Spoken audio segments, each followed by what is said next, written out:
ভীতু শেখ মুজিব বা ফ্যাসিস্ট শেখ মুজিবকে পীর বা ভগবান বানানোর চেষ্টায় যারা লিপ্ত ছিলেন, এই জাবেদ পাটোয়ারি যাকে পুরস্কৃত করেছিল তাকে আইজিপি বানানো হয়েছিল। বঙ্গবন্ধু শেখ মুজিবুর রহমানের লেখা বহুল আলোচিত বই অসমাপ্ত আত্মজীবনী ঘিরে নতুন করে বিতর্ক সৃষ্টি হয়েছে। বইটি লিখে আর্থিক ও প্রাতিষ্ঠানিক সুবিধা নেওয়ার অভিযোগে সাবেক পুলিশ মহাপরিদর্শক জাবেদ পাটোয়ারি সহ মোট ১২৩ জনকে নজরদারিতে রেখেছে দুর্নীতি দমন কমিশন।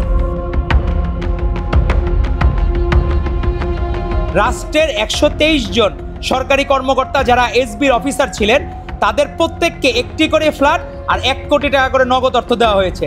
সালমান এফ রহমান ছিলেন টোটাল তত্ত্বাবধানে। রোববার রাজধানীর সেগুন বাগিচায় দুদকের প্রধান কার্যালয়ে আয়োজিত এক সংবাদ সম্মেলনে সংস্থাটির মহাপরিচালক মোহাম্মদ আক্তার হোসেন এ তথ্য জানান। তিনি বলেন, অসমাপ্ত আত্মজীবনী নিয়ে সম্প্রতি গণমাধ্যমে প্রকাশিত প্রতিবেদনের বিষয়টি দুদকের নজরে এসেছে। এর মধ্যে বিষয়ে অভিযোগের প্রেক্ষিতে গোয়েন্দা কার্যক্রম চলছে। গোয়েন্দা প্রতিবেদনের ভিত্তিতেই পরবর্তী পদক্ষেপ নেওয়া হবে। শীঘ্রই এ বিষয়ে বিস্তারিত জানানো হবে।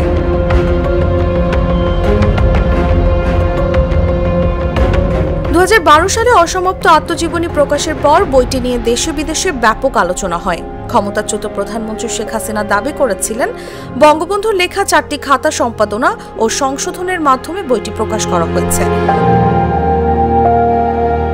তবে সম্প্রতি একটি গণমাধ্যমের অনুসন্ধানী প্রতিবেদনে বলা হয়, বাস্তবে বইটি রচনা করেছিলেন তৎকালীন আইজিপি জাবেদ পাটোয়ারি ও তার নেতৃত্বাধীন ১২৩ সদস্যের একটি বিশেষ দল।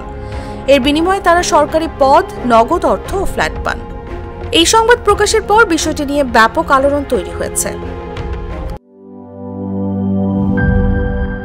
বান্ডেল থাকলে প্রতি সেনমানিতে টাকা বাঁচবে।